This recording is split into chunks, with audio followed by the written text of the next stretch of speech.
Safe operation of an emergency apparatus depends upon it being well maintained and in excellent working condition. Faulty equipment will make the apparatus difficult to control and could endanger its operators and people in its path. For example, low tire tread depth increases the possibility of skidding or hydroplaning and makes it harder to keep the wheels on the road. Conduct apparatus inspections regularly, in accordance with department policy, to ensure the vehicle is safe and ready to operate. Follow your department's guidelines on inspection frequency, items, and any safety protocols that should be followed during an inspection. Inspections will generally be done routinely, such as daily, before each trip, or upon returning from the fire ground.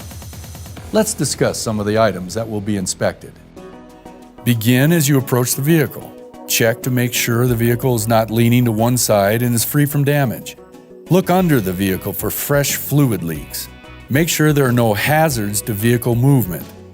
Consult the vehicle's last inspection report and make sure all appropriate repairs have been made.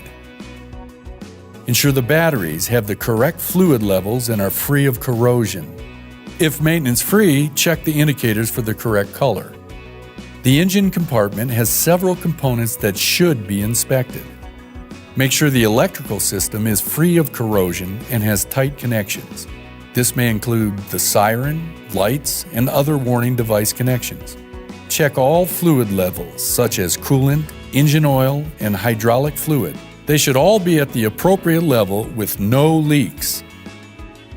Check the condition of associated hoses.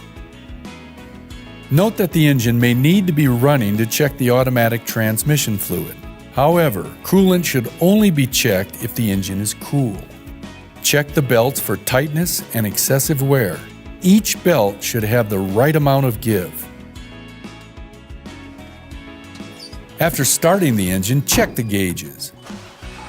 Ensure they all proceed to normal operating status within the usual time for your vehicle. This may be a few seconds for some gauges, or after a few minutes of the engine warming up for others. Make sure the fuel is at the appropriate level. Check the condition of the controls to ensure they are in proper working order. Check to make sure all lights are working appropriately. Check the mirrors and windshield. They should be clean and free of cracks or other obstructions. Inspect the windshield wipers. Turn off the engine and secure the parking brake. Ensure all appropriate emergency and safety equipment that should be in the cab is present. Check each tire's pressure and tread depth. Tires should not be under or overinflated. Tread depth should be at least 4/32 of an inch on all front tires and at least 2/32 on any other tires. Tires should be free from excessive wear, bulging, exposed cords, or other damage. Examine each rim. There should be no damage. Wheel nuts should not have any rust, as rust may indicate a loose nut. Check the condition of the brakes, looking for cracks or other physical damage. You should find no cracks on the drums. Shoes and pads should not be worn too thin and should be free of oil, grease, or brake fluid. Suspension spring hangers should not be cracked or broken, and they should not allow movement of the axle from the proper position. Other suspension parts, such as the spring leaves or torque rod, should be free from cracks or other damage. Ensure all apparatus equipment, such as pumps or ladders, is operating normally. All tools, appliances, and equipment should be present and in good working order.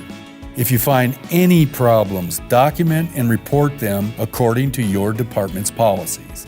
With regular inspection on each apparatus, you will help ensure your team will safely arrive on scene each time.